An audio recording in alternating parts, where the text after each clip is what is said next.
Australia's leading supermarkets, Coles and Woolworths, are under scrutiny today amid accusations of price gouging, yet they maintain that the competition regulator found no evidence to support such claims. The ACCC in Australia, their year-long investigation revealed the chain significantly increased profit margins while household costs soared, suggesting a trend towards profit-driven pricing at the expense of consumers. But despite the rise in grocery prices, the ACCC highlighted many increases stemmed from higher business costs. For more, let's head to Melbourne. We're joined by Chris Berg, Professor at RMIT. Great to see you, Chris. Talk to us about the, main issue that the government has had, because the Prime Minister has had the supermarkets double-barreled, not for the first time during the campaign, but every time he's asked a question about inflation, he likes to push it on to big businesses like the supermarkets. What are your thoughts? Well, yeah, that makes sense. I mean, there's an enormous problem that the government has, that it is at the tail end of a really, really substantial inflation challenge, on top of other challenges around groceries as well. For example, egg prices, which are a challenge because of disease as well. But shoppers and consumers and citizens are really feeling the cost of the inflation hike, and that cost is most obviously realised in supermarkets. So it's unsurprising that the government would spend a lot of time trying to blame the inflation growth on supermarkets rather than on monetary policy and fiscal policy that they have been at the helm of. Very much so. Why is it difficult for the ACCC to measure price gouging by supermarkets? Well, it is a difficult thing to identify because price gouging isn't really a technical term. Price gouging is the sense that there are some sort of unfair prices. But the other reason that it's difficult to measure is it doesn't appear to be what's going on. In fact, the ACCC has found that while our grocery prices have increased quite substantially, grocery prices around the world have increased quite substantially. And in fact, ours are slightly less than the OECD average. So it's terrible. I mean, I'm very unhappy when I go shopping and see the price of groceries, but that's been caused by economy-wide inflation. It's not necessarily specific to Australia at all.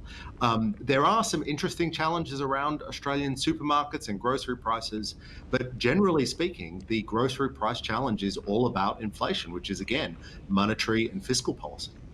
Last year, I think we all recall the former Woolworths CEO storming out of an interview with Four Corners, where Four Corners and the ABC were essentially doing a hit job on the supermarkets, blaming them for inflation. What have you thought about the way that the government has really been trying to point the finger at these supermarkets, blaming them for Australian inflation?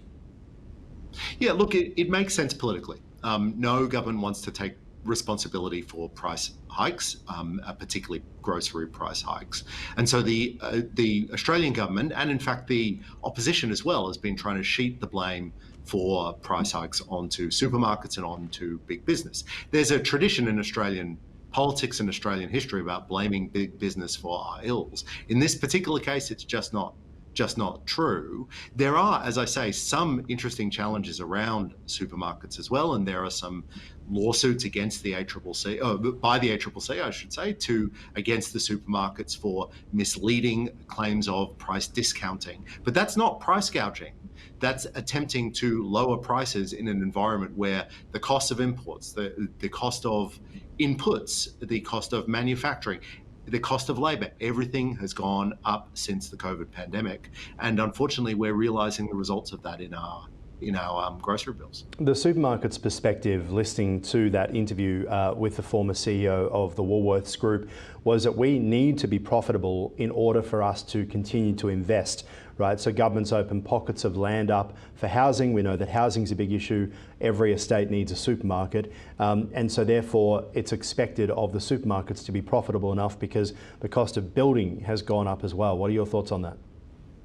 Look, it's a really interesting challenge that the supermarkets are facing. So we need more supermarkets. We want more supermarkets, more physical supermarkets, so there's more competition, so that there's more accessibility, availability of fresh fruit and groceries to people. But as you say, the supermarkets are facing the same regulatory challenges that housing developers are facing, in that it takes a very long time for local councils and governments to give permits to set up new operations, to set up new buildings, to set up new houses, and to set up new supermarkets. And the ACCC has identified that this is actually a really substantial barrier to competition, particularly in underserved areas that may even be in marginal seats.